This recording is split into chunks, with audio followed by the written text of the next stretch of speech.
No, just alhamdulillah. Assalamu alaikum wa rahmatullah. لا إمام اجلس بعد عندنا 5 دقيقة فقط دقائق. Okay, you ready? Okay, so Bismillahir Rahmanir Rahim. We just wanted to do 5 minutes because we had last statement and then a correction and then 2 questions. The first thing is to end this up right here. We ended up with mahabba. Now, mahabba is considered love. Now, how do you know you're in a love relationship when you get to the state of mahabba? This is when you, someone who has mahabba has an intimate relationship, right? So this is the type of relationship you should have with Allah. It's a personal relationship. The person, the loved one, is rather to die for his beloved, right? He's jealous of his beloved. Number one, he understands and is constantly thinking about how to understand his beloved, right? Or her beloved, right? And so this should be the mentality once we get to the state of mahabba. We're thinking about Allah. What does Allah want? How do I please Allah? The same way we do with our personal relationship, we try to get to know that individual. What are the things that Allah does that we know, expectations, right? And this is only done by learning about Allah through His Messenger, in the Hadith, and also through reading the Quran. Does that make sense? Also in your day-to-day life, this intimate relationship, you know you did something to offend your beloved, you making istighfar and making up and keeping it a good relationship in that regard. Does that make sense? We want to make a correction, make the correction, because I didn't hear you really good. Okay, on the paper we have Walat Bara Ayas and all you believe. In Surah Anfal I have 15, 20, 24, 27, 25. That should be 45.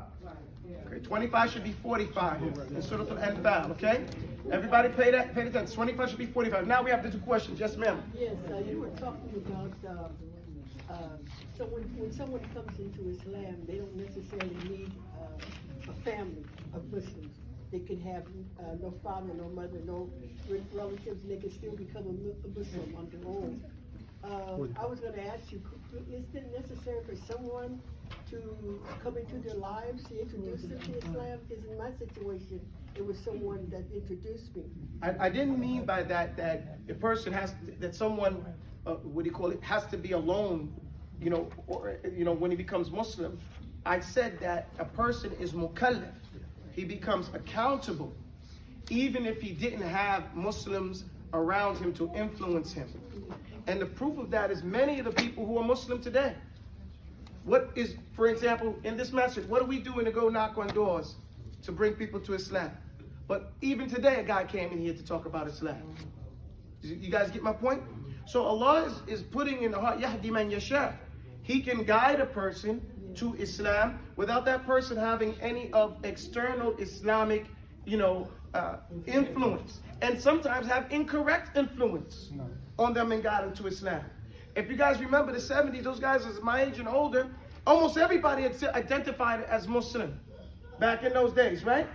And then something happened, when the 80s happened, and that kind of got weaker and weaker. Then strife happened and people fell off. And there are still people, many people, even today, the brother that we buried today wasn't a constant member of the masjid. His son was. He was one of those people that was Muslim, but I'm not going there no more. But he sent his son. You get my point? And he didn't give up on his shahada. And our problem is that we don't go give those people dawah. We say we ain't going to argue with them. They got a different opinion. We just leave them. Okay? So we're not going and getting our people who are out there. There's so many Muslims that are out there today that are nominally Muslim and haven't given up on their shahada, but their activities and everything, their life is indicative of a kafir. So that's due to us not taking care of them, and also they have their own responsibility too. We're not, they're mukallaf. They can't say, well, because of my youth. What I'm saying about being a mukallaf is that you cannot blame your environment once you become a certain age. There's a habit in the Western culture to tell people that you can blame everything that happened to you, every trauma, every spanking you get, every bad look your parent gave you, every mistake they made as a parent or whatever you think was a mistake, to be the problem why you're not endearing like this in a life. And this is totally, wrong. Allah tells us not to say oof to your parents. So you can't blame them. And not only that, He makes you mukallaf no matter what. Even if they were chain smoking crackheads. That's what I'm saying. That no matter what, you are mukallaf. Whether that person was a kafir or not, he is mukallaf once he gets to a certain age, and he's responsible to come to Islam. Okay? And another proof of that is in the grave. When Munkar and Nakir come to them, he's going to ask you, who is your Lord? What do you say about Islam? And Allah says, He tells us, Allah's messenger say, somebody says, ha ha, la. We say, ha ha. But we don't understand how we say it in English though, right? Just English says, I just said what other people said. Who's other people? The media, the news, and they saw it. Who hasn't heard about Islam amongst the kuffar? They know enough about it to call you a raghead, desert nigger, and all these other, derogatory terms, terrorists, right, being the lightest of them. They don't know about Islam. You get my point? I would say about a third of the military speaks Arabic. What does that say about y'all? Because they only been learning the last few years. You get my point? They're learning it to kill Muslims. We say we love Allah and we refuse to get past stumbling in Arabic. Does that make sense? We really need to do some self-reflection, some muraqabah, and see how we're spending our time in doing things for Islam. That's what that's all about. Does that make sense? Because look, most people came to Islam over Muhammad Ali and Al-Hajj Malik Shabazz. Yeah, I did too. Right. Yeah, and there was nothing about Tawheed in that.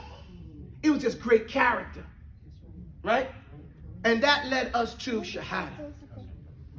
Right? Yes, ma'am. So most of us are familiar with what's on the board as the conditions of La ilaha illallah. I guess my question is it a condition, like does the person have to know these things before they can take Shahada, or should it be known, if you're giving dawah, like should you teach them that, or should you teach them that after they take Shahada, like when? Okay, there's a difference between what we're going on and how you go about learning this and applying this. This is we're in a classroom environment, so I'm telling you these are stages that your Islam will take you. Okay? If you're going to be لَعَلَّكُمْ تُفْلِحُونَ, so the point, so that you can be successful in your Shahada. How many people we know have taken Shahada and they're now smoking crack? Really, honestly, we know there are people out there who have fallen victim to the dunya. I'm just using crack as an example. It could be alcohol, it could be chasing women, it could be chasing money. It could just be that there's like, what Abu Osama used to say, he had a cat around the way, they call him Bruce Lie. He always lied. His name was Bruce. He's called him Bruce Lie. What's going on? He just gotta lie. You get my point? So what this is these are natural steps that one will naturally lead to the other, whether you know it or not. You could have gotten to muhabba and not realize that you went through all these stages. So what's the benefit of knowing the stages? So when you know it, you can experience it differently. You can have expectations for it. Does that make sense? And now you can work towards it. And that makes the transition from one stage to another stage, we call it taqwa, more conscious. Does that make sense, everybody? And what's the kicker here, young lady? What's the kicker? Knowledge. You get it? Knowledge becomes the key factor in each one of these stages, this knowledge. How do you get sidq? See, once you get inqiyad, acceptance, and now you allow yourself to be driven. Why do you allow yourself to be driven? Because of knowledge of that ayah where Allah says, فَلَا وَرَبِّكَ لَا يُؤْمِنُونَ. They are not going to be believers. I swear. Never until they inqiyad, until they accept. ثُمَّ لَا يَجِدُوا فِي أَنفُسِهِمْ حَرَجٍ مِمَّا قَضَيْتَ وَيُسَلِّمُوا تَسْلِيمًا. So they instantly and willingly obey. And then because they know that Allah sees them, right? That Allah sees them, that Allah is going to pay you for every little deed you do good. They develop the habit of honesty and doing their job right because they want Allah to give them every little bit of it. They know nobody else may see it, but they do it anyway because they know Allah sees it. And then that habit leads to ikhlas. This is the way Allah designed us. It has no way you can get out of it. And that sincerity is so addictive. That's what the crackhead is looking for. That ibadah. But the shaitan tricked him and told him this isn't something else. But here is where it is. That fulfillment. And that can only lead to mahabbah. And then you're in a different whole world. And Allah's Messenger, sallallahu alaihi wasallam, he said, then Allah, because the seeing that you see with the hand, the hearing, you don't even know. So I said that visionary, right? There was a guy praying. There's a story. A guy was offering salah, and another guy went behind him, and he jumped, he put his arm out, and he started fighting with the guy. And the guy said, man, then the guy went by and waited, said, what's the problem? He said, man, I was praying, and you tried to walk in front of me. The guy said, I'm sorry, man. I had something on my mind. I couldn't see anything. Maybe if you would have been like that in your salah, you wouldn't have seen me. You get the point? So, I'm not saying it's right to cut someone in salah, but that cat's right, You're supposed to, when you say Allahu Akbar, we call it takbir to what?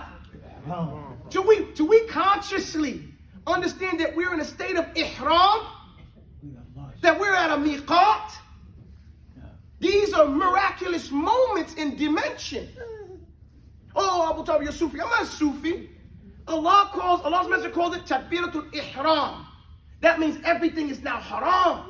We're in a sacred moment. How did the Sahaba think about that? The Umar said, didn't I told his son, didn't I buy you more than one shirt? You praying in a t-shirt.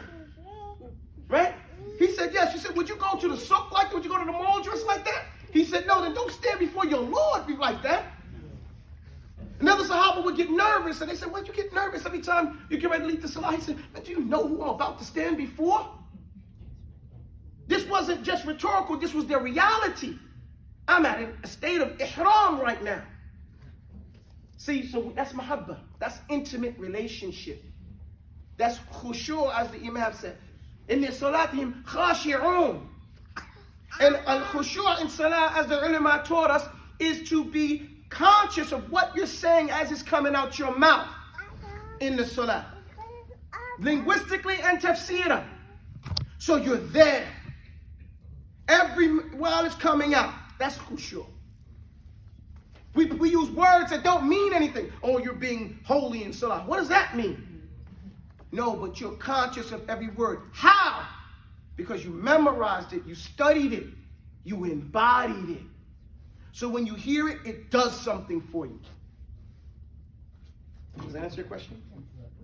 Okay, subhanakallahumma wa bihamdika ashhadu an la ilaha illa anta astaghfiruka wa atubu ilayk. Test on Monday. On what? On the poem. Okay. On the poem. I see you just Hey, man, no. Don't worry. Hey, my spelling. Don't.